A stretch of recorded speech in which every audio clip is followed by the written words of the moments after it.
Hi, I'm Sifu Kuttel, and in this video we're going to be working with the Taiji flute. Now, we are going to be focusing on a combination that works on attack and defense. So we're going to be starting with the poke, then we're going to block, and then we're going to counter attack. So this is a fun one to work on, and it gives you a better understanding of actual interaction with a non-compliant opponent.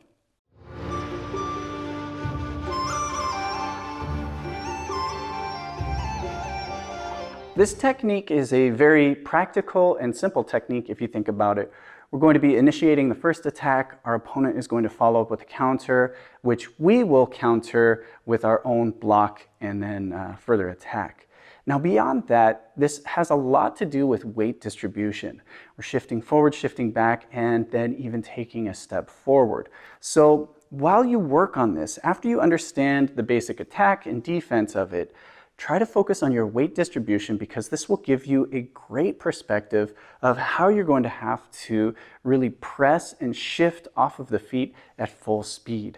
I also suggest at some point you do try this at a faster fighting speed. So you actually try to get that full extension forward and backward and try to move with these attacks. And you'll have a better understanding of how to practice it when you're doing it at slow speed at your regular Tai Chi speed. Okay, so let's grab our flutes and get to work.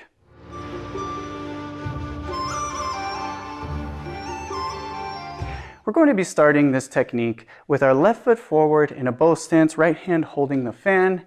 We're going to step out, shift forward, and then we're going to thrust to the throat. Okay, so make sure as we do this, we rotate the hand up and over the top so my palm is pointing down.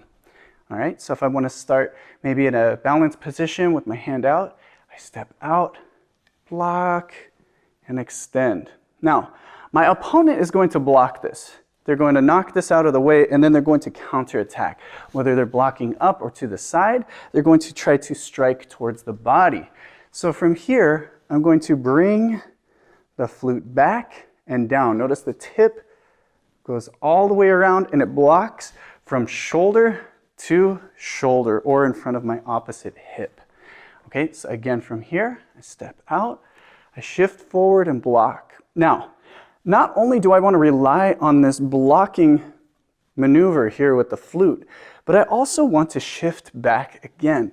So I'm going to shift back to make sure that they cannot extend all the way in and hit me as I grab tight with the flute and block back. If I'm facing straight towards you, you'll notice it come up, poke. Now from here, grabbing tight with the hand, and I'm going to shift back and block. If I need the extra hand, can help fortify that. Okay? Now this loads all of the weight onto my back leg. So after I hit here, after I shift back here, I'm ready to spring off of this leg, and that's really important. So make sure, good weight distribution as you're shifting forward and backward here. Again, from my starting position, balanced position, stepping out, thrust, shift back, block, shift forward as I'm propelling off of my back foot, and then I'm going to take a big step forward, and then I'm going to strike downward with the back of the hand, just rolling the flute over. So after I block down, and then over.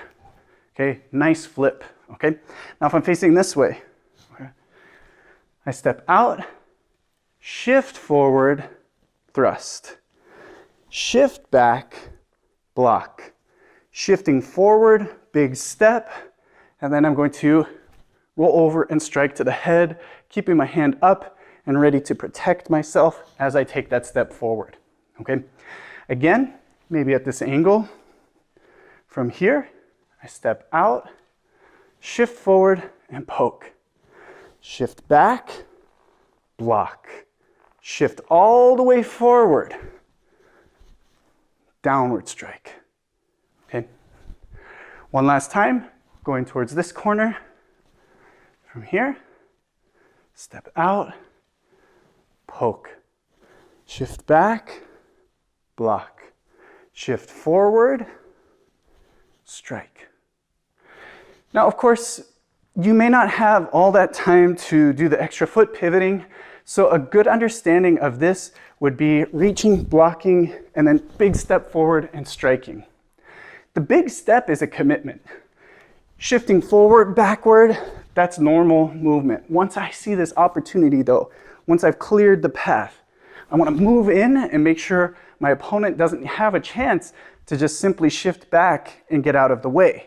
I want them to shift back and get stuck as I follow through with this downward strike. All right, so there you have it. Again, this is a great way of understanding advancing, retreating, and then a full step forward to really get some extra distance. When we're just shifting forward and back, we only have so much range. But once we take that big step forward, we've changed the whole dynamic of it.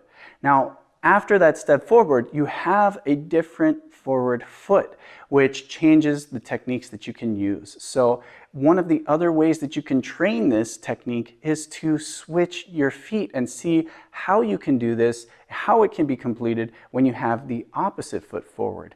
Same thing, shift forward, shift back, and then step forward with the other foot, and it brings a new dynamic to your training. Things that you always want to make sure that you do. Once you get the base recipe, you want to start trying it in different ways and methods to see how you can apply it, and that formula will basically translate over into the practical side, taking it from form to function. Let me know if you have any questions on this one. Drop a comment down below. Also, be sure to check out the rest of the flute techniques in my Tai Chi flute playlist. And you can also learn Tai Chi Fan, Tai Chi Jian, and just work out with me with my Tai Chi workout and training playlist. Hope you guys enjoyed this one. I'll see you in the next video. Thanks for watching.